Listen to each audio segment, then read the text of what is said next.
Hey, gang, welcome to the Chrissy, Sam and Brownie podcast. What's going on? I don't know. A lot of questions for you to ask Briggs, Dana. Oh, man. Oh, I've never seen you speechless before, but Well, I should Senator Briggs tell brought you it how out in you. important it was to me. Yeah, I love that. I absolutely love It it. was a big thrill for all of us that Adam Briggs was in. Yep. Also, some legal trouble for Sam. Legitimate legal trouble. Legitimate. I've begun legal proceedings. I wonder if that's the first time someone's been served on radio in person. And Titus O'Reily drops in. Good show today. I enjoyed it. Can't say that for most of them. Enjoy. Chrissy, Sam and Brownie. The podcast. Good morning, Melbourne.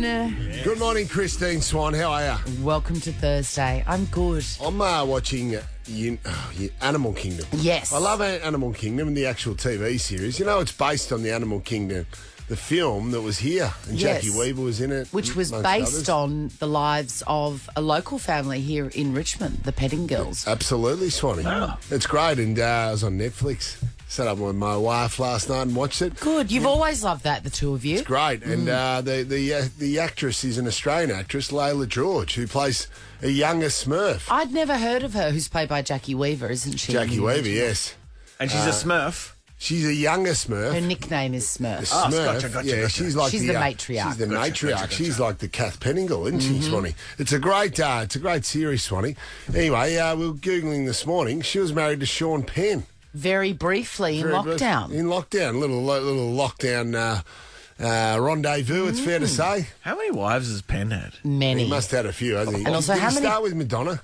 He did, Yes. Mm-hmm. Yes. How many bad decisions did we all make in lockdown? Oh, my God. Hashtag yes. relatable. Wow. Anyway, so there you go. There's my thought for the morning. Oh, thanks, Very John. Take the morning off, brother. Oh, Pang. Oh, real quick. I was trying to watch Front Bar and Big Brother went till 9:08. Oh. And I was explaining to Swan that the bit I saw, this is Big Brother. It's Cotton On models having a shit argument. Yeah. Really? That's Big Brother, I mean, bro. that sounds like a ratings winner.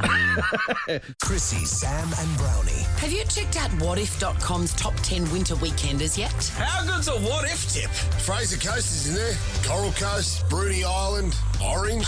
Book your winter getaway on the What If app. What if it's Aussie for travel? How's this for convenience and ease of remembering anniversaries? Person I was talking to last week, who shall remain nameless, broke up with her husband married, Her, John. So we've narrowed it down to the narrowed gender. it down to 50% of people that we know, broke up with her husband on her wedding anniversary. Woof. And the conversation went like this. Obviously, like most people that instigate a breakup, they've known for a while that it's over. So she sort of had known for a Ongoing while. discussions. Maybe not. I didn't ask that She question. dropped the hammer. That's a good On the anniversary day. on the anniversary. Jesus. day. She'd been at work all day, waiting for some acknowledgement of their anniversary. And this is the great Packle Bells Canon. Nobody got married from the years, say, 1988 to 98 without using this. Vitamin C vibes. Anyway. It is. That's the sample. And she got home from work, big day at work, and I think she was making dinner, and she said, "You know, today's our anniversary, our wedding anniversary. Not one of those lame-o anniversaries where you first kissed or you first saw each other or you first met. Yes. A wedding." Yeah. And he went, "Oh, yeah." She goes, "Are we going to do anything?" And he goes, "Can we just rain check it?" And she There's said, the opening. she said, "I think we should rain check this entire relationship." Oh! Bye, bitch! Bang! It's a nice, succinct way to put it. Stay down. She was looking for the chance, though, wasn't she? Just any opportunity just to go with it. That morning, she woke up on a mission. She's looking. She's scouting for opportunity, and then bang. And she got it when her beloved said, "Can we rain check The any sort of acknowledgement of the anniversary?" What a dick. It's a mistake. You can't do that. No. You can't do that. That was the wrong reaction. What would the right reaction have been? The right reaction would have been, "Oh my God, I'm so sorry.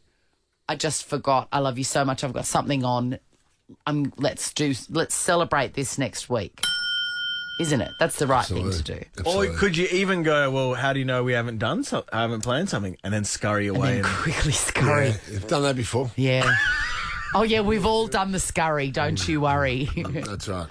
No, I meant for it to be at the end of once the kids got home from school, you know. Yeah, Oh. that's So they what could celebrate it with us. Oh, that's nice. that's what you think, and then you go, I've planned something amazing for Saturday night. You know, do you know what I mean? There was ways out of Duck it, and dive out of it. and he didn't get out No of it. effort, though. He didn't get out of it, and then he got out of it. If you know what I mean. He got out of it, all right. And Well, I'm maybe just, that was an insight into what he was thinking as well.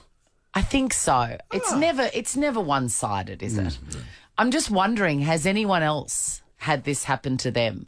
That on an auspicious occasion, like an anniversary, that's when everything came into laser focus, and you went, "This is not happening for one more day." Yeah. 13, 24, 10. Did you break up on or around your anniversary? We'll give you prizes for your trauma. We sure will. Cool. James, talk to us. Are you all right? First up. Yeah, I'm all good. 5 years, wedding anniversary, and decided to pull the pin. It was just suddenly, randomly. What happened decided on to that day? Sorry, what was that? What happened on that exact day? What day was it, by the way? Do you remember the anniversary date? To be honest, not really, no. No, I don't. That's probably a problem, James. That is a big problem. But anyway, it was a mutual agreement, but so I'll try and move on and get on with life. Well, the old mutual agreement, James. There must be a Yeah. leader, though. There must be the first person to bring it up on that day. Yeah, well, it was her, unfortunately. She said, look, sat down, had a chat. She said there's unfortunately no love no more. And it was just on the anniversary, and I'm like, really? Had you planned something on the anniversary and then you got served with that? I actually did.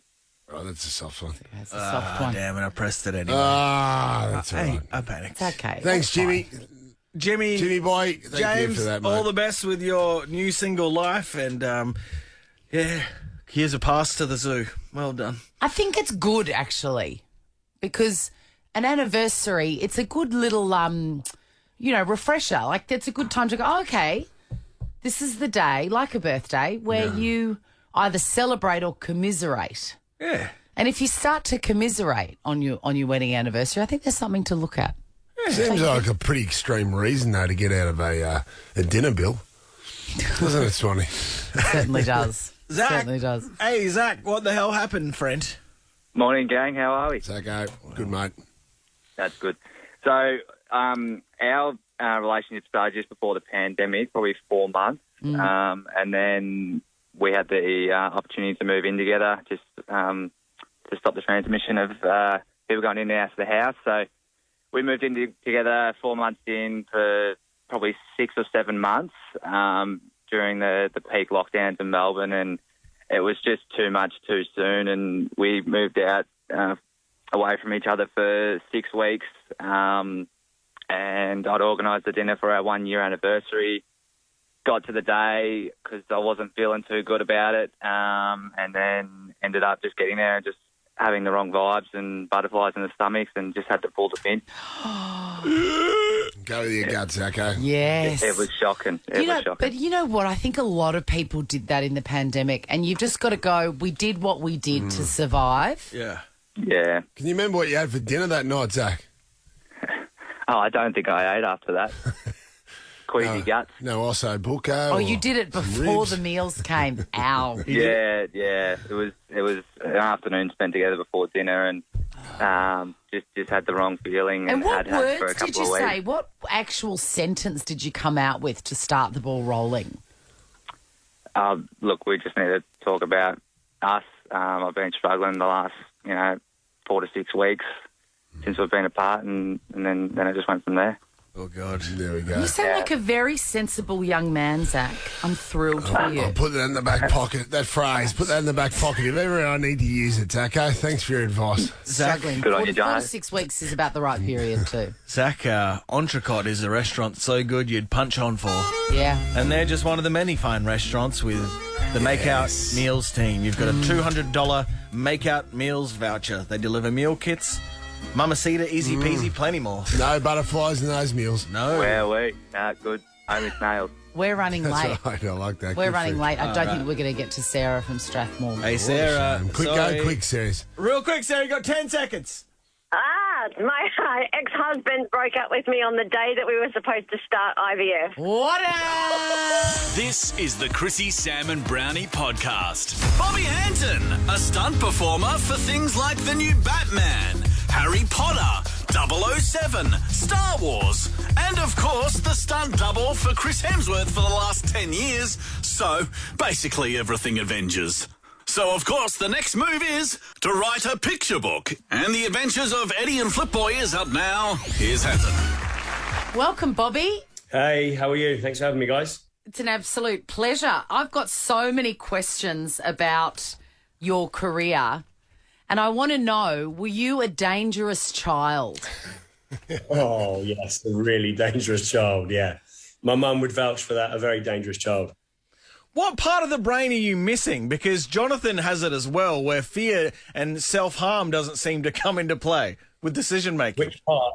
I'd pretty much say most of it is missing, most of it. How do you start stunt school? Does stunt school start in primary school, or when does it occur? No, I was actually a gymnast. I started gymnastics, men's artistic, all six pieces when I was 4 years old, all the way up until I was 17 when I retired competing for Great Britain. So gymnastics and, gymnastics, trampoline and high diving have put me in such good stead for being a stunt performer, spatial awareness and knowing how to fall and land. So that was kind of my training. Without me even knowing, I was training to be a stuntman from being a kid, The stunt industry, I think, has come a long way, even in my lifetime. I remember in the 80s watching a female stunt double is clearly playing the role of a man and vice versa. How important is it that you can resemble who you're stepping in for? Listen, I mean, Chris is 6'4", I'm 6'1", so I've got to wear 2.5 inch lifts in my costume boots sometimes. Which can be a little bit more dangerous, but then, take my hat off to all the females out there doing it in high heels. So it helps for sure, because, closer shots, they can use more of that if you resemble them slightly. I don't think anyone on the planet resembles Chris. He's, he's like a god. So it does help if you end up, resembling the actor. But generally, it's more about the height and build, because you're passing through frames so quickly. And when you cut from this side and this side and whatever angles they use. So it does help, but it's not essential. Hey, so tell us about this training app that you and Hemsworth have made, and be honest. If you don't want to say it with your words, say it with your face. Has this made you a shitload of cash, Bobby? No. Listen, I'll tell you what. Chris came up with the idea. I think it was back in, I want to say 2017, 18. We're actually doing Men in Black in London. And I think what he was amazing at doing was bringing all of the people that he trains with that have got their own special skills at what they do.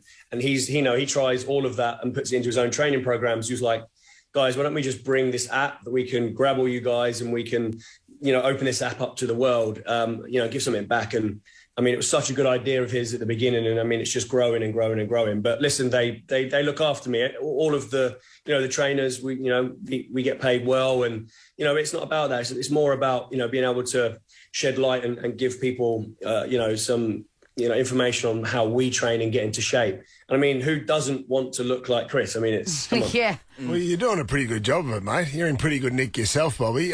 When you're on the road, say with Chris Hemsworth or the other actors you're working with, do you guys have to train together? Because it seems like you guys got to keep incredibly fit for these roles.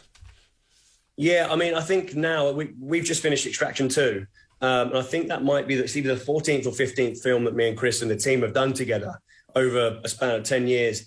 I've been in his contract for a while. So the first film I actually met him on was Snow White and the Huntsman. And then I doubled him for the first time on Thor 2, The Dark World. And we just got on so well. We're the same age, same sense of humour, the whole group. And we motivate each other when we train. We egg each other on. We, as I said, I do things and Chris is like, right, you show me that now, and vice versa. I mean, he's so strong. So it works out perfectly. We're such good friends, and we go on locations to India and Thailand and all kinds of places like that. And it's, sometimes you're stuck away from your family and you need that camaraderie, you need that friendship and, to keep it going. And we're constantly pushing each other. So it's amazing to be able to work and train with your colleagues, Uh-oh, Jonathan just mentioned you going to the gym, so It's time for... Oh, yeah. Now it's time for How Much Do You Bench Press with Jonathan Brown. Bobby, this is our commonly asked question in the football fraternity back here in Australia. And obviously, mate, you're a stunt man. You look like you're in the gym a fair bit. You've got an app with Chris Hemsworth, a fitness app. So I need to know, Bobby, surely you've done bench press over the journey. And how much do you bench press? How much does a horse weigh? Oh, I like it. Oh, Jesus. Thanks for indulging us. Hey, happy with that. Hey, when you're working on these Marvel films, everyone tells me that as an actor, it's just all waiting around. So is a normal day on set for you just hanging out and just Thor's sitting on a chair doing nothing, Hulk's doing nothing? Is it just all these characters just doing nothing? No, Chris is the hardest working man on the planet, so definitely not. But there are days when we, sometimes it feels like you're not doing a great deal, and then you get a call on the radio, right, you need to get to set now, and we're doing this scene, because, as much as they try and plan out the day and as best they possibly can, things get changed. It might be weather cover, it might be something, and you've got to be thinking on your feet, be ready, be prepped. So, I mean, once we, the rehearsal period is maybe not as full on, because you can kind of stick to a 8 to 6 day. Once we start shooting, you kind of don't make plans outside of that, because you end up upsetting people that you'd made plans with. You must have done some amazing travel. I see here that you worked on Game of Thrones. They did some interesting locations. Where were you on those series? I was in cold, rainy Belfast for some of it, but then it was amazing. I got to go to Seville in Spain. And actually did my first ever full body fire burn. And I think unofficially that day, I think it was like 40 stunt performers on fire. And I think it was on an unofficial world record. So that was my first ever experience with fire. And it was warm. So we get to go to some great locations, but there's also some not so lovely ones as well. Yeah, it's good news, bad news. You can have a nice paella, but then in the afternoon you get set alight. Yeah, exactly. Yeah, I mean, and listen, as soon as I got put out of fire on after about 20 seconds, I stood up and I was like, let's do that again. It was like the best buzz ever. It was amazing. Oh, you're a sicko. Bobby, what's the hardest stunt you've ever had to perform in movies? Hardest stunt I've ever had to perform. It's a good one. I mean, I've been privileged enough to do a fair few. The one I'm probably most proud of, I've just won a Tourist World Stunt Award for Extraction 1 for hardest hit. Me and another stunt performer, we go off of a balcony onto an awning, go onto a truck, hit the ground. There's a bit of a fight, and then I get hit by a car. And we just won the hardest hit for that. So I'm massively proud of that. But I've been lucky enough to do some big stuff. That fire burn on Game of Thrones, a couple of 100-foot high falls on Batman, and it's been good. All right, let's get to the book, The Adventures of Eddie and Flip Boy. It's out now. So tell us how this come about. Oh, you caught me off guard. I'm not even prepared for it. I didn't even bring it with me. Sorry. I finished Extraction with Chris in Thailand in February of 2019. I kind of planned this, strategically with Chris, that I was going to take 6 to 9 months off while he spent time at home with the family, and I'd have this major back surgery. So I had 2 titanium disc replacement at L4, L5, S1 level. And I was told I'll be, the recovery time is going to be 6 to 9 months. If this doesn't work the way it's supposed to, what am I going to go and do? Because I haven't stopped from the age of 23 up into, 30 throws. It's scary.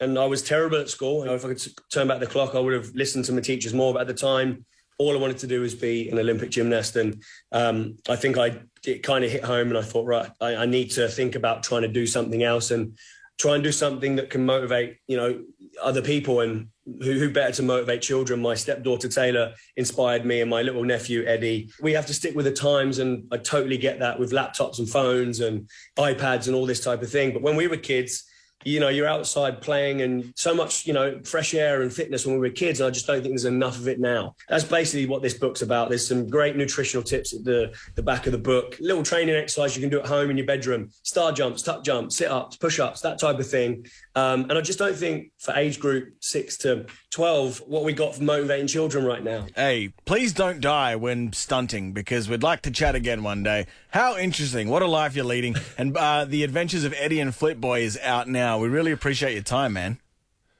Thank you very much for having me, guys. Chrissy, Sam and Brownie. The podcast. Good morning, Melbourne. Welcome to your Thursday and welcome to the mic fresh from the front bar. Samuel Pang. Very fresh. But we're going to keep this short. Because, dear. What's that? Oh, you. Just like Big Brother keeps it short the night before your show. What are you doing? Swanny just told you not to do this. I'm in a very good mood. What? And then what are you to do? You bring up that. We're waiting for a bus, which is the front bar, and you go to the bus station and you get all these numbnuts, cotton-on looking models arguing about rubbish. You've got to wait with them before you get on the bus. Is that what you're saying? Fair assessment. Yeah. Well, does the bus come? Eventually. Yeah. Can we please... Samuel is a delicate performer and he arrived in a good mood this morning. Ooh. And then the first thing that you do... That's right. Delicate boy over there. Well, delicato. Delicato. Hey. But, his mood is fragile and we want him... He's tired on a Thursday. I don't care. Please show some emotional intelligence. You're right. Hey, sup? Well done. Well done, young man. Ever wondered what happens in the studio? Check out Chrissy, Sam and Brownie on Instagram. Chrissy, Sam and Brownie on Over 100. Sucks if you don't have a password. But if you do, go to What If. What If It? It's Aussie for travel. I've just got to clear the books, Swanny. There's a lot of things that I haven't got to this. This is my last morning for a little while. Yeah. We are going on holidays, full disclosure. Our beautiful friends listening. School holidays coming up. Hopefully everyone's having a break if they can. Hey, by the looks of the airports, they are. Yes. Yeah, no. Yep. They're. If you need a job, walk up to the airport with a resume. Like currently taking walk-ins. Yes. Yeah. What about the passport office? Oh boy, I'll take jobs. By the way, if you need one, I got a mate who can get you one real quick. Yeah. Real quick. Right. So, I was a big fan of Scrubs growing up. Me too. Not growing up, but just Scrubs is a funny show. Missed it. Oh, It's mate, a it's great funny. show. It was the best gift one of my terrible boyfriends gave me.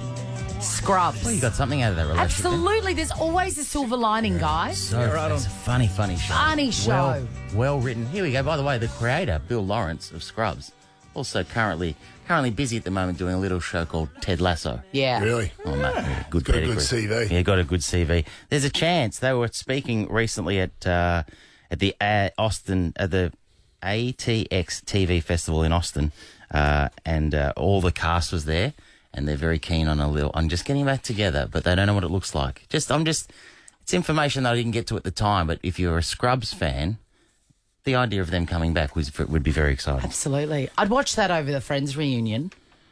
It's funny you mentioned Friends because Aniston was in the news this week that I didn't get to, just saying that she was famous for the Rachel haircut, right? Remember that? Absolutely. I didn't watch. See, it's funny. I miss Friends. Well, she was famous for the character of Rachel. Yeah, but as well as the hair. the Rachel haircut was a big thing. Yeah. Oh, yes. You got the Rachel. The caramel colours, splicing, middle part, bangs. Yeah. Also, I think I attempted it. Also famous for... did you have a go at it? Yeah. I had a go at it as well. Yeah, we all had a go at it. Oh, my God. Continue on, Sam. No, we might just stop down. Just have Yeah. Did Lethal have a crack at it? Just his mustache? Not towards the end. Lethal's mustache was the Rachel for a couple of weeks there before they said, listen, Lee, you're losing your mind. Jennifer Aniston putting a stop to years long mix-up regarding the salad that she ate every day. Swanny, did you see this? Yes, I did. So there's a rumour going around that she ate a salad, this one salad. I've wanted to make it. It looks delicious. The Jennifer Aniston salad that she ate every day while shooting that show. Have you seen it? No, and beyond. Have you seen it? What do we got? It's like lots of chopped different ingredients. Have you got the ingredients there? Is this on air or off air? This is While she was working. Yeah, every day. Bulgur, cucumber, parsley. Sorry, what's bulgur? It's the basis of tabbouleh, cracked wheat. Diced cucumbers, parsley, mint, red onion, chickpea, feta, chopped pistachios. Yum. Bang. The rumour was every day. Very healthy. And she just said, I'm sorry, I feel like I'm disappointing everyone. That's not my salad. Did she say what her salad is? It looks delicious, but it's not the salad that I had on Friends. The one that she had, Swanny, was a doctored-up Cobb salad, apparently. Chicken, egg whites, garbanzo beans, bacon, a vinaigrette base, and shredded lettuce. Yeah, I was going to say. Geez, that shredded lettuce, by the way, that salad would be $165 at the moment, wouldn't it? So it's a bit more appetising, bit of bacon in there, a bit of chicken. Given it was in the... When was Friends? 90s? There's no carbs. There's no bulgur or whatever it is. There's no cracked wheat in there. Bulgur wheat, yeah. That's how you say it, isn't it? Yeah, I finally got that it. should have been the dead giveaway. That's just the last couple of things that I didn't want to get. I just wanted to acknowledge our genius boy over there. Because, what's up? It's been a while since I've done a best of Dino, in volume 1, 2. I think we're up to volume 3 or 4. Yeah. But I'm just saying that there's one currently in the works. Okay. It's like, I don't know when it'll drop. On Spotify? Yeah, on Spotify. But this is just from the last week, by the way. It's a bit of a common theme.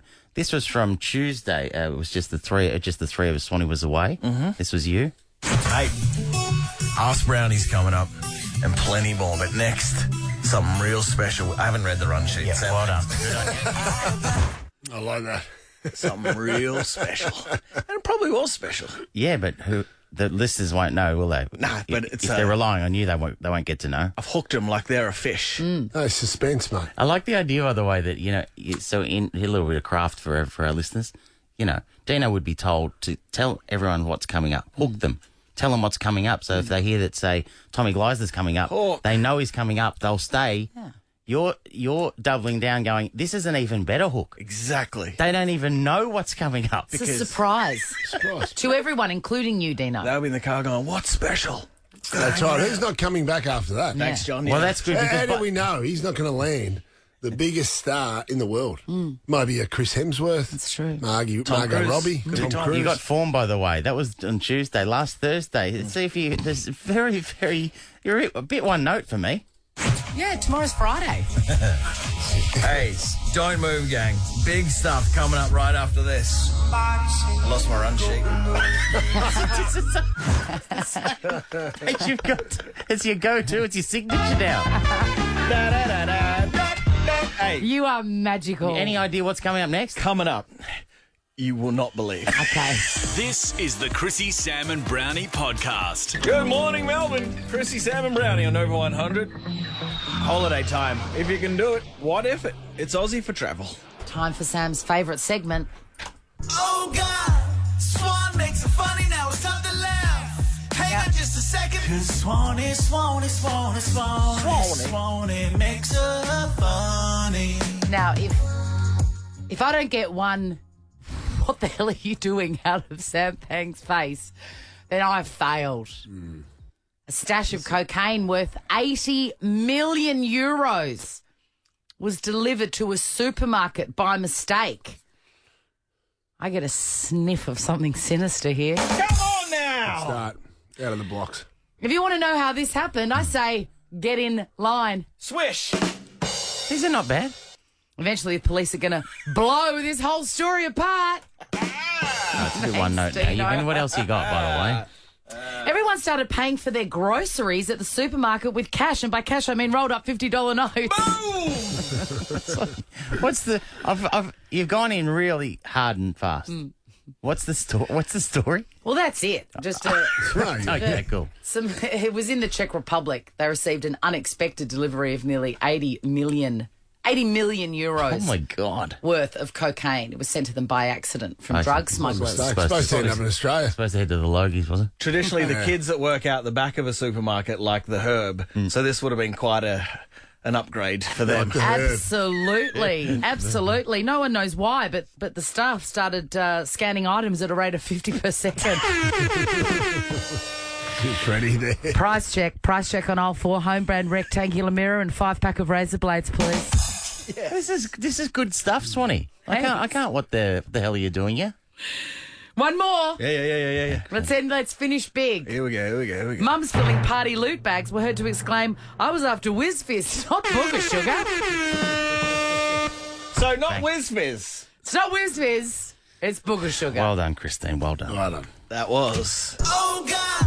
Swan makes it funny. Now it's time to laugh. Want to see what happens in the studio? Check it out on Facebook. Follow Chrissy, Sam and Brownie. It's time to get classy. Titus O'Reily. Hot. He talks about football. Where? Mostly on Twitter. How many? 280 characters. And on this show as well. As always, a pleasure to see you, Titus. Oh, I'm just thrilled to be back with you all. The star, by the way, the star of the cheap seats. That intro needs to be Star?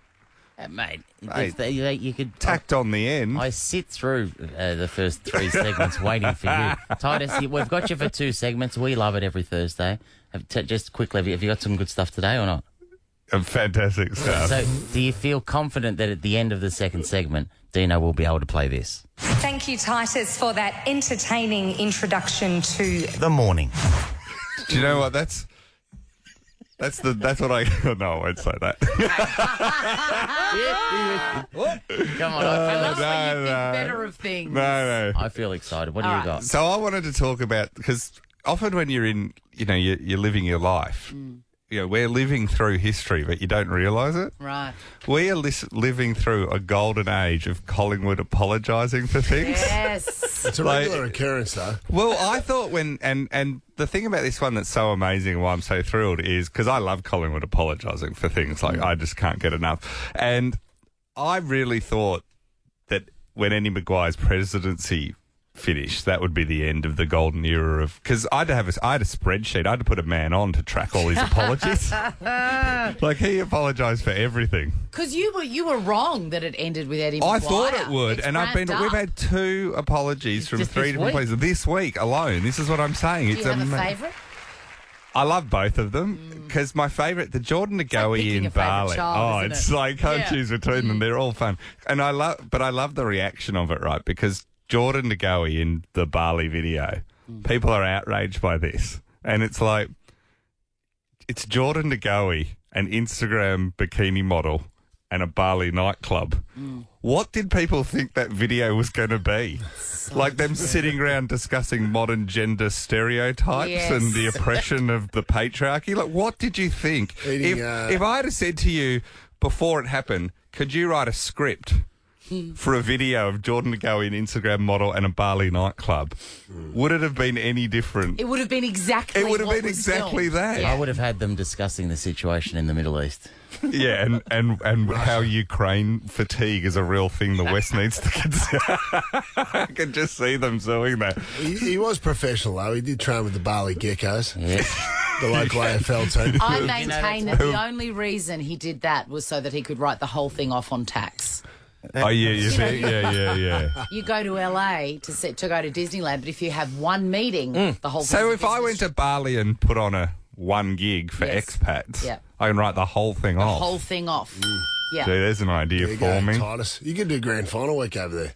You just get plastered for the whole week, drink 1 million bintangs, take an Instagram model with you, and then claim it all on tax. That's the way. Brand new camera you could buy for the Instagram model at the airport. I'd love to film a Titus O'Reily Bali nightclub video. Oh, yes. It's just everyone else is in bingtang singlets and it's just me in a 3-piece suit and a hat, drinking a champagne, going, what is going on here? In a booth reading a book. Right.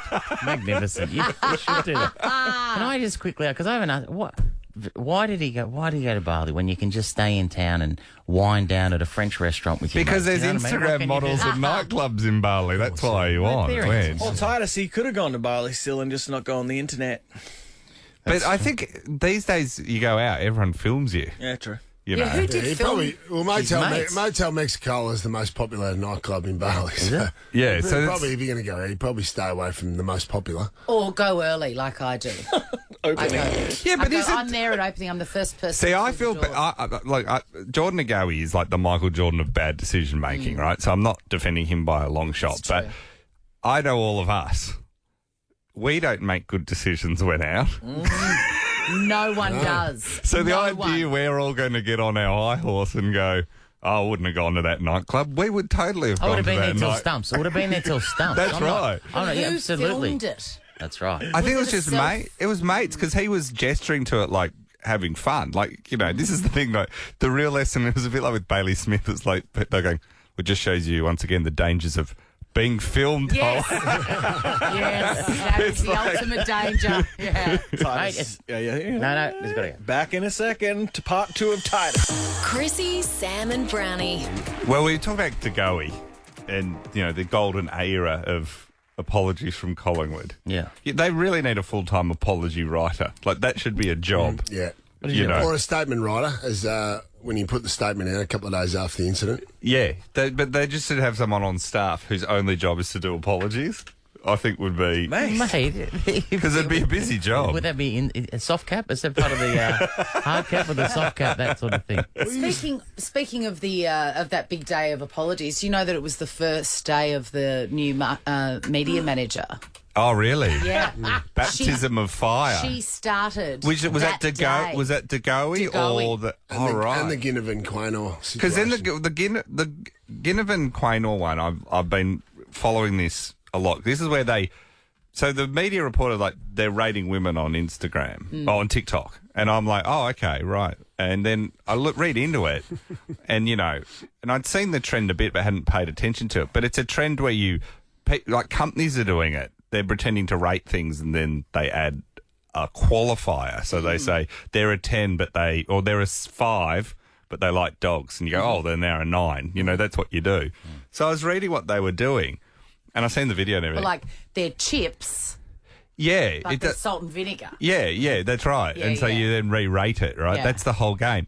So when I read that, it was obvious that all the journos that wrote this story when it broke, you know, the Sun and the various places, were not aware that they're rating imaginary people that don't exist. Yeah. Because they wrote it up like it was a legitimate... like animation girl? No, it's not even animation. It's hypothetical. So we could do it now. I'd say, oh, you know, she's a 5, but she barracks for Collingwood. And you go, okay, well, she's a 2. Which is a negative 100, you know? Like that's the whole... Ash Gardner is... Well, I was rating Ash then. So I think the issue is the initial, she's a 5. But they don't exist. It's just... But I'm rating everyone in this room right now. Doesn't we all rate everyone I've got a complex algorithm that makes Google's look, you know, looks simplistic. You're like Terminator. When it sums up very quickly. It does. It's got horoscopes. You're right. The most important qualifier. Yeah, way more that looks is like very low on the thing. It's, you know. You're right, though. The way that it was reported is that it felt, if it read, you know, if you had a cursory glance. I'm not saying it wasn't childish what they were doing, and I'm not saying like because it wasn't funny. That was their big mistake. No, well, that's always the. But you know, but the idea that you know that they were because I mean, but then I did get angry because I realised that these imaginary people they're rating, they have imaginary feelings. Yes. Yeah. And those feelings were hurt. Those feelings were hurt. And that's going to have an imaginary effect on their imaginary futures. Let's just hope that they've got imaginary friends that will support them through this. Because imaginary people have imaginary rights. Let's hope they don't get an imaginary drug dependency up there. It's true. The best was the apology from the young lads. The two, Ginnivan and Quaynor, obviously they must live together. Yeah. It was like an apology you would get if you asked for a fake apology from a celebrity on Cameo. Yeah. Yeah, they did it on the camera phone. Yeah, they just got the camera phone. And obviously... I kept on waiting for them to talk about Pistol and Boo. Yeah, it was absolutely Swanny. But then they also... what I loved is they do the apology and I rated it. And then I re-rated it when I realised that someone else had written it. What are the numbers? Yeah, it was a 7. Yeah. Because it was just so stupid. Yeah. I mean, really, they should have just said, I want to apologise to every imaginary person And then when... that was offended by this. When you realised that someone else had written it, what did it drop to? 2. Every footballer apology, they give them words they can't say. I know. It is just, like, I've said this before, just write, I'm heaps sorry.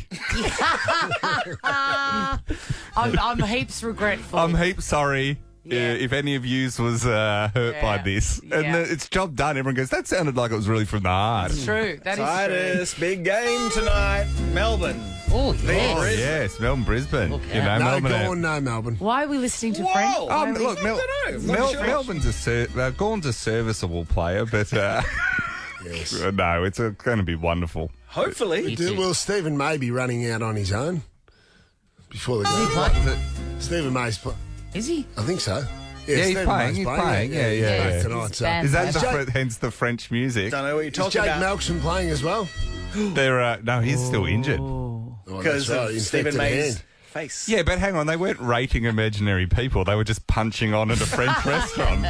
It's not even close. You can't compare the two. What do you think, Dan? That was pretty entertaining, wasn't it? Absolutely. Oh, go on, play it. No, I'm not going to do it. You don't know where it is. You know where the button is? No, I don't know where the button is. Let's put this in next one of Dino's Volume 3. Oh, my God. Because remember the one where I rarely ever throw to something in this segment? Yeah. The one time I did it, about a month ago, I can't even remember what it was. Yeah. I said, Dino, you got it? Yep. We do it. On air, I go, all right, Dino, this is what they had to say. No, it's because your delivery was rubbish. Crickets. Yeah, I even built up to it because I could tell. He gives you that cute Teddy Ruxpin face. I gave him, it was slightly panicked. Here's the thing. Who gives a shit? Chrissy, Sam and Brownie. The podcast. Good morning, Melbourne. Welcome to your 8 o'clock. It's Thursday. Get your fix of Sam Pang because he's not coming in tomorrow. We've got the great Dave O'Neill instead. Uncle Dave. And 2 weeks off for the school holidays. Hopefully you're able to pack your bags and you remember how to do it. When I was flying up to the Logies on Friday, I was all adrift because I'd forgotten really how to do it. Did you go on Friday? Yeah, I went up because I had 2 days with my dad. Because he lives on the Gold Coast. Oh, jeez. So I had 2 nights with the Major. Major. Yeah, I know. I'm trying to get Thursday, these black June stripes 23. off my cheeks. They won't AFL, come. They won't come off. For snipering together. Yeah, we grand did. final Yeah. entertainment this year. He had more kills than me, but it was still fun. Robbie Williams. That would be magical. That would be a good one, Jonathan. It's a shame that the deal breaker may be that Robbie will go, I'm not that keen to play in broad daylight. Exactly. Why? And then they'll go, they'll move the whole thing all day. we maybe should have gone to the Twilight Grand God, Final. he's still on about the Twilight Grand So Final. we should. Can you imagine? Has everyone here now seen Robbie Williams live? Oh, yes. Absolutely. I have only just. Mate. Well, Robbie is not yet locked in. Sources confirmed discussions had progressed on a possible multi-million deal to bring him to Melbourne on Saturday, September 24. By the way, he dropped into some corporate last week. Yeah, he did. You know what I mean? So in Melbourne. Well, he lives in LA, so it's not that much of a hop. Apparently he was paid $1 million for that, which brings... Does he not have $1 million? Doesn't he have $100 million? You can Why do always... they have one more? Good point. You're asking the right guy. Remember Brownie? they were doing a biopic or a biopic for Robbie Williams, and a lot of it's based around Melbourne. So maybe they might have got some stuff from that the other night. In the medical profession, do you say biopsy or biopsy? No. Hey, he's a mad golfer. Get him down at Q. Can you imagine the old folks down at Q if Robbie Williams tees off? Oh, there'd be heart attacks left, right. There'd be valet notices everywhere in the newsletter. Right, there would be. The pool of competition would be greatly minimised. Fact check paying 300 mil he's worth. There you go. He was an extra one. Good on him. He was in Melbourne for a surprise private performance at Crown for Latrobe Financial's 800 guests. Yeah, man, like he just did a corporate last week. Yeah. It was a cashy. Might have been a cashy. And they would have seen that. Big envelope. That would have been a surprise as well. Sold out shows in April and May. These are the ones you went to. Mm-hmm. Are they good? Yes. How long Amazing. were they? How long? Long enough. Best part was Dickie Wilkins at the end. The interview section. What is it with Dickie Wilkins coming in at the end of stuff all the time? It was also at the end of the Logie saying, don't forget to buy your commemorative TV Week. The collector's edition of TV Week. Come on. You're a sweet kid, Dickie. Sam win that. He's a winner. Shuts up. Mason Cox is now an Australian citizen. Do you know that? Is he? Yeah. The famous chants of USA, USA when he's on fire are now moot. He's an Australian. Tell you what, he's an been Australian in good form citizen. lately too. Yeah. Moot. Did he fall in love here or something? Is that what that's about? No, he just quote, I want to spend the rest of my life here. So, and this was one of the major parts of being able to do that. I said last night. How does he know? I said last night in the front bar, it feels as though it's been fast-tracked a little bit purely because of his performance in the 2018 preliminary final where he stopped Richmond basically on his own. He did, didn't he? Has never played as good as that ever Rance, he again. never recovered. He retired him. Yeah, he did. You know that? Your boy Alex Rance never played again after that game. But what a great time to be at your best. You know, imagine if he was at his best on that day at a different time. It wouldn't have made any impact. Mate, he'll be... Because you never know when the stars are aligning. He'll be Australian of the Year next year at this rate. I wonder if his performance over the last few weeks has helped that because, honestly, the way he was playing up until 6 weeks ago, I thought he would have been more likely to be deported than signed up as another citizen. But he's gone on a hot streak for a month. Yeah. You know what I mean? All of a sudden, I think he's fallen in love with the country again. We've fallen in love with him again. But how do you know that you want to spend the rest of your life here? I don't know. Good point. Well, you know, there's no absolutes in life. Swanny, you can always leave. Just only go home. Also, America's a dumpster fire, right? That's true. Yeah, he may have had to give up his citizenship, though, in America. Potentially. That can happen, yeah. Just if you're not up to the date with the Jordan De Goa, he's been granted personal leave by the club. No time frame set on his return. John, what do you got for us? Your your premiership teammate, Craig McRae, coaches the club. What's going on? So he's not playing this week? No, he's not. So what else do you want? Oh, I don't know. As a pundit, maybe like some opinion, maybe something. Is there anything that you can give us Did that's you call? possibly not in the paper? I gave my opinion early this week and I said... well, just for those who don't listen to every minute of every show. Gut feel is that he won't be suspended because they won't know how to suspend him. Did you what call? To suspend him did for? you call Fly? No, I haven't chatted to Fly. I've left him alone. Why would you? Well, do I've got several friends there. Name three. Paul Lecuria, who's on the board. Yes. Yeah, Justin Lepich, who's an assistant coach. Yeah. And Craig McRae is the head coach. Have you I've got contacted people of anyone? influence. Have you contacted anyone? I've stayed away from him because it puts them in a difficult situation. Why would you do any due diligence and, any research? I didn't need to. I used my brains. I used my common sense as a pundit. And guess what? Hit him. I got it right. You've said nothing. Start of the week, I said, it'll be unlikely he gets suspended. However, behind the scenes, they may sort of have a bit of a chat to him. So it might be best you don't play this week. Bang. and guess what's happening? Mate, He's not playing this week. All right. Jeez, all right. Bang. I didn't know you were in start charge saying of that. Collingwood down there. Finishing everything with bang. Bang. We know it's over, don't we? You know what I mean? I just, Johnny, here we go. Good. Bang. 2 to finish, but one is that Johnny Depp's scissor hands have been auctioned off. Oh, really? What for? Here you are. Here we go. This game. Go. It's a great game. Oh, dear. I will say this, it fetched double the expected price. Okay. So the actual insert hand that Depp wore in the 1990 hit Edward Scissorhands. Have you seen that, Brownie, Edward Scissorhands? Yes, absolutely. Just sold at auction. For how much? How much did the actual one of his scissor hands? How did that go? Don't fall for the. How much did it go for? How much? Did it go for? 2.5 million. 2.5 million, Brownie? I'm going to say 128,000. Oh, God. Yeah. 81,000. Yes. What did you say? 2.5 million. For a clipper. for one of these things that Depp wore 30 years ago, you're 2.5 million. And that, my friends, is why I've never bought a house at auction. I can't be trusted. The last thing I want to mention, Swanny, this is an amazing story that Lauren Jackson is a step closer to making a sensational international comeback. How old, Sam? She's 41, right? She's good. She retired in 2013. Well, she last played for Australia in 2013, and she is a step closer to earning selection in the Opal squad, the national team, at the age of 41. For the Women's World Cup in Sydney in September. She hasn't played at the national level for 13 years, and she may become. It's an amazing story, like to just come back after 9 years of not playing. It's a at good that. replacement for Liz Cambridge because I don't think Liz would be playing. No, this is Australia's greatest ever basketballer, so this is very exciting. 4-time Olympic medalist, world champion, it's played everywhere. That's the longest. Nice lady too. This is a long time in terms of the comeback, 9 years. I don't know if you remember, we've played this before, but the shortest ever retirement and comeback was the great Gary Malarkey in the 80s playing for Geelong, as it was reported here with Scotty Palmer and his punchlines. Good evening, and it's great to have you back on Punchlines. Gary Malarkey retired last Saturday. He reconsidered it on Sunday, and yesterday told Geelong he'd be back in action next Saturday. It's the music. He retired for 1 week. I can just see it. He's retired. He's got a bucket of KFC to celebrate with the kids on the Saturday night, and he's gone, nah, this isn't it. No. This isn't it. Overrated. Bang. This is the Chrissy, Sam and Brownie podcast. I've got a bone to pick. Mid-April this year, I bought we trained downstairs for the listeners that are hearing this for the first time. Yeah.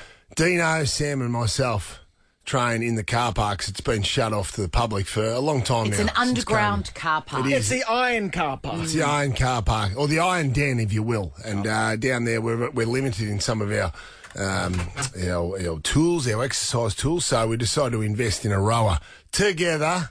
Great investment. However, it's good stuff. I was the one who was commissioned to go onto the website. I went on the Powertrain website. I did my due diligence, internet exploring, due diligence, and I came up with Powertrain. Foolish of rower. you to put your hand up for the rower, by the way, because you never get reimbursed. I came up with admin's not my strength, so it's good that you did it. Or paying for stuff. That's right. I came up with a nice rower, about $800 worth, and it was nicely delivered. Me and Dino broke the first one, which was an accident, but they replaced it free of charge. So no extra cost. There were a little bit of time. But anyway, the delivery guys came in and did that. However, cut to the chase, I was expecting payment reimbursement for their share, about $275 each. Yep. Dino, yes, very generous and very quick with his response. I paid $300. He pays me $300. Someone's doing well. Pang still hasn't paid me. End of April, Christine Swan. We are now in the end of June and still no money. What's going on, Sam? I've got a kid that's just started high school. I need to pay school fees. There's a lot going on in my life, a lot of balls in the air. Yeah. Okay, I'm behind on a few bills. Yeah. I need the money. And I think it's unfair, Swanny, that I keep carrying him. You haven't had to let one of your butlers go, have you? I have. I'm down to 13. This is true. I can't deny that. But the thing is, there's a discrepancy in the number. You know, because it's I don't know if you even heard the language then. It was like, I was around $800. I was, $275. It wasn't $275. He'd rounded it up to a number that I was not comfortable with. But the postage was a lot. I'm not paying for postage and handling. Why That's not? the least part of the you package. could do. $275, including the postage and handling. That's fair. You know what? I think I wore some of the cost, to be honest. I wore some of it. Jonathan, I do want to hear from Sam how he justifies not paying to get the product to him. There are costs involved with postage and handling. So why aren't you paying I'll answer that question with a question. Do you actually have a definite number? How much was the rower? $275, Sam. I've made that very clear. I've agreed to wear some of the cost because I wanted to round it down. Just to make it fair for you boys. What about how much was the postage I'm very and handling? friendly. How much was the postage and handling? It was about... No, it was about $82.95 or whatever you say. No, but you need a number too if you're going to be strict about it. No, all I know is I've rounded it down. Rounded it down. Now, you've tried to justify it in the background because you weren't happy with the horse bet that Sam also his horse agent. Here we go. That's right. Yeah, he's not happy that what happened, Sam. So my horse in the boat was, shaping up beautifully for a Group 1 race in Adelaide. And I said to Dino and Sam, I can get early odds for us boys if you want to give us some money. In the boat, it should be called in the dirt or in the ditch or whatever it is. It doesn't run. So anyway, he does this to all our listeners. He comes in, got my horse running tomorrow. And you go, which one? Oh, it's either the far lap of the bush or it's this and this and this. And they're all donkeys. Yeah, man, they're all one of them, which is the one that you said, it just needs, it had a good run yesterday. It came fourth. It just needed a bit more distance. And then how long was that race? Well, that race was 7 kilometres, right? I said, mate, I think that's about the limit of a race. Anyway, this one here, in the boat. He said it was running. Yeah. So I said, I'll put I'll put some money on it, please, right? And I gave you the money. You gave me $100. All right, because I don't bet much. So you didn't very have the rarely. app or anything. You gave. No, I don't have an app. Absolutely, you gave cash to Jonathan Yes, Brown. he did. Yes. And you placed the bet. This was weeks out from the race, a couple of weeks out from the race. Weeks out or whatever, just because I don't have access to that stuff. I said, here, your horse is running. Here's some money. Put that on the. That's right. So he goes, great. It's done. You're on. And so, Dina, you're a witness. I was going, this is good. I look forward to seeing if this donkey actually finishes the race. That'd be great. Anyway, then before the race, in the lead up to the race on like the Wednesday, he says, scratched. It's pulled up lame, whatever. It's scratched. And I'm going, oh, well, that's a shame. And I said, so I'll be taking my money back. He goes, nah, it's just gone. Because of what's betting system? No, the rules of betting, all in betting. If you want to take the juicy odds ahead of schedule before the field is framed, you lose the money. The horse gets scratched. What's to stop them from robbing people? Well, not robbing the people. horse It's is part, racing. mate. The horse was generally injured at the beach, so it was scratched. But you haven't told us or fully disclosed that was the betting system that I was putting a bet on, because when I grew up, if you put a bet on right at the TAB,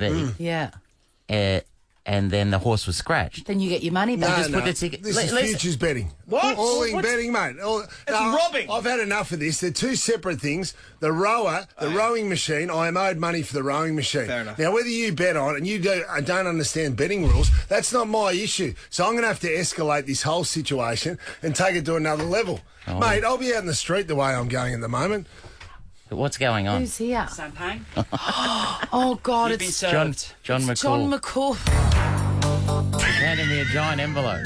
John McCall is I open our it? big money boss. You just got served. You just got served. Is there something in this? Thank you, John. Shall I read this? John McCall. Yes, please. You just got served. I've never seen that happen in real life. Oh, jeez. Radio. Jeez, it was a long run-up. Dear Sir, Madam, this letter serves as notification of forcible debt collection action being taken against you for the matter detailed below. The debt relates to the payment and purchase of an RMT5 powertrain, Also known as Sally. rowing machine, colloquially known as Sally. As this debt remains outstanding despite several requests from the plaintiff, payment for this matter has been issued to JMA Debt Collection. That's right. What's that? What's JMA? It's the mob that Johnny works for. You were to have paid the amount of $275, the debt, to Jonathan Brown on April 27th. Further interest? Yep. Yes. Payments of $83 have been added to the debt. It's now totaling $358.89. Whoa. Failure to pay the outstanding amount will result in legal proceedings. Further, you may be liable for any court costs, lawyer fees, damages, including punitive damages. This is serious. Never financially from which you will never financially recover.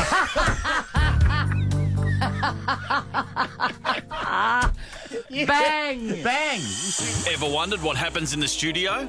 Check out Chrissy, Sam and Brownie on Instagram.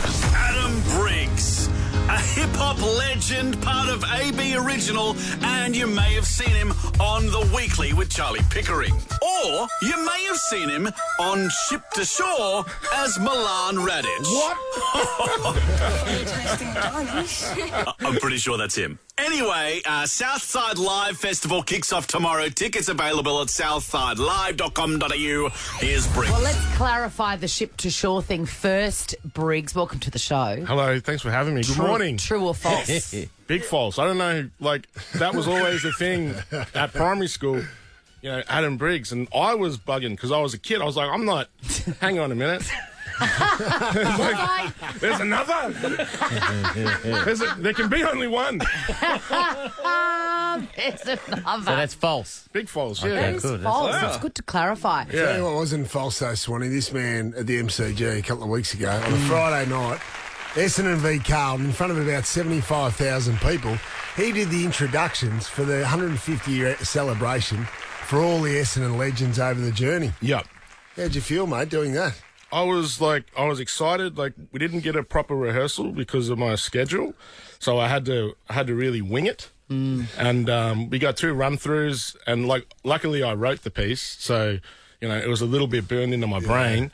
But it was crazy, man. I grew up Bombers, as a kid in Shepparton. Bombers were everything, but Sheedy kind of took the edge off before the big event, about 15 minutes before it, Longy called me into the change rooms where like all the past players were, everyone that was going to be on the field.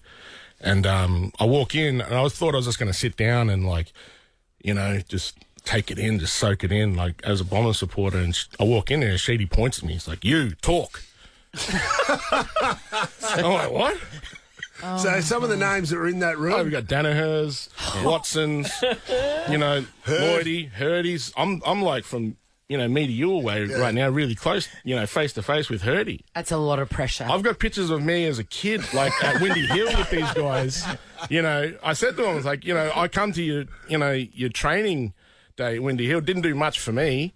You know what I mean? And you got the one-word command. Now you talk. And so what did you go? How long did you talk? I don't even know what I said. I just freestyled. I was like, I could have given them recipes or anything. Okay. Saute the onions. Yeah. And you got to braise it off. You got to cook that off, reduce that. And I just went with it. I was luckily like, I'm okay thinking on my feet, and I kind of just like, said, go out there and when the light hits you, just wave as hard as you've ever waved. But I said, like, this is about, like, our fans. Like, this is everything. You know what I mean? Like, stadiums are only impressive when they're full. Yeah. So, exactly. like, just if you're having fun, they're going to be having fun. If you're smiling, everyone's going to enjoy it. I said, each and every one of you guys in this room is going to have a moment with one of these fans that lives forever. Yeah. You know what I mean? And with them. Yeah. Yeah, with them. Yeah, with them. Yeah, you guys don't know the kind of scenarios you're in their heads. Didn't you post a photo, real young Briggs with Gavin Wanganeen? Yeah. Gav was my hero, man. And, like, I've aged terribly. You know what I mean? And look at him. He's like a vampire. Son of a bitch. It's crazy. Yeah. Did you try and avoid eye contact with Gavin Wanganeen when you were giving the speech out to the boys? Yeah, I was trying not to look at my feet, and I was trying not to look at anyone in the eyes. So I was just like staring right into the middle distance. Yeah. Who was your one growing up? Who number did you have on your back? Wanganeen. Like, Wanganeen was everything to me. Gav was like, he broke my heart when he went to Port. I didn't understand it as a kid. You haven't forgiven him? Nah, not really. Nah, not really. I want to talk about Shepparton because you're from Shepparton and Brownie's from Warrnambool, and there's always a small list of very high-profile people that come from these. There's Brownie, Hughesy, yes, and they're always Tom Ballard. Coughlin. Who are the big names from Shep? Augie March. Yes. Augie March are from Shep. One crowded hour, yeah. Stephen King. Yeah, Stephen King, good footballer. Yeah. Not the writer, not the author. No. The footy guy. Yes. Yeah. Played at NFL too. Who else? Killing Heidi were from there. They're like, 15 minutes away in Violet Town. Yeah. Me. Who else? There's probably a list. You're the top dog, though. Yeah, me. I'm just Go me back now. for the reunion. It's me. You know what I mean?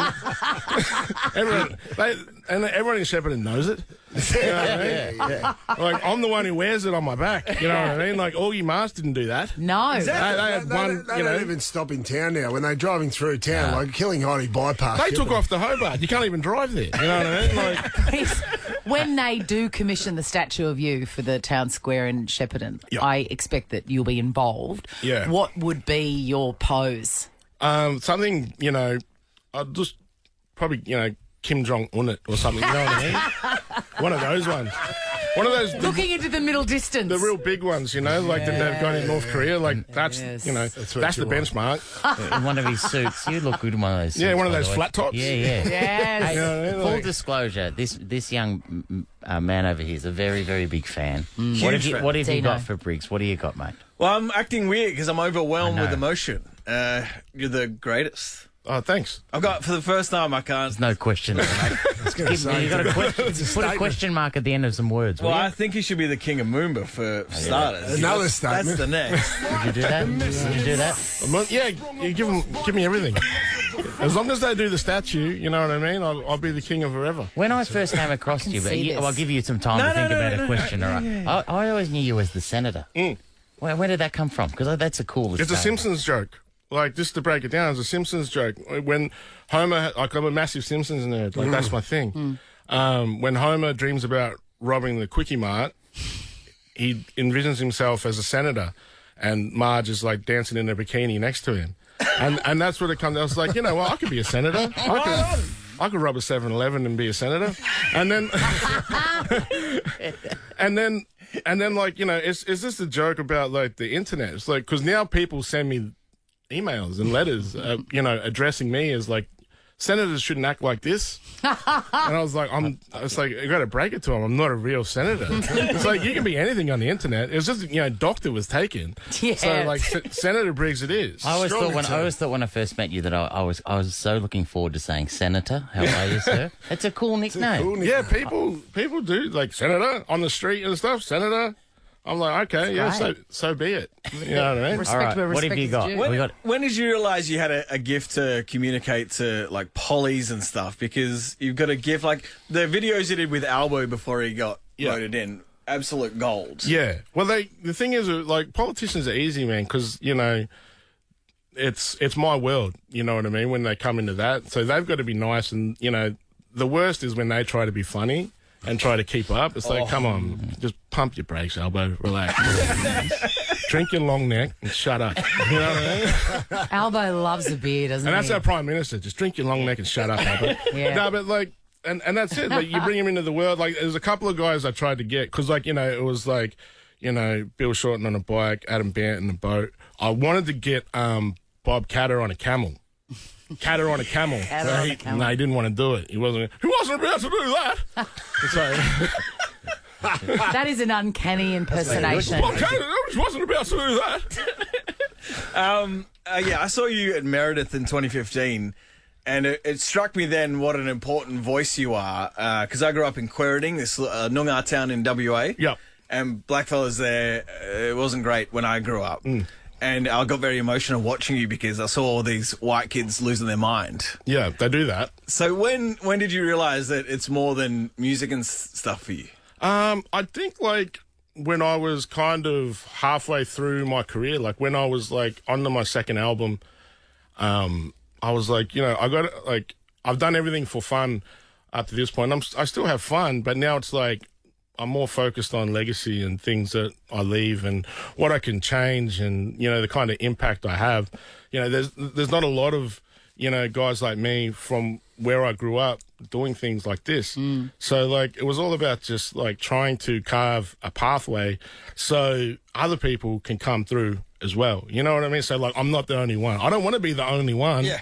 You know what I mean? It's lonely at the top, believe me. Yeah. But Brownie knows. That's right. Thank you, Briggs. He's a lonely man. There you go. Hey, were you always good with words, huh? No. I used to have a stutter as a kid. I was terrible with words. Yeah, I was like, you know, I had everything against me. I was, you know, the youngest of my cousins with a stutter, the chubbiest. You know what I mean? I got beat up, but it carved me into this, you know, sharp wordsmith I am this morning. You magnificent man. The Southside Live Festival kicks off tomorrow. Tickets available at southsidelive.com.au. It's been a thrill. Yeah. Appreciate you. Thanks, guys. It's been a thrill. Good. Chrissy, Sam and Brownie. Ripper Show will be back tomorrow. Chrissy, Sam and Brownie. Oh, unless it's a weekend. In over 100.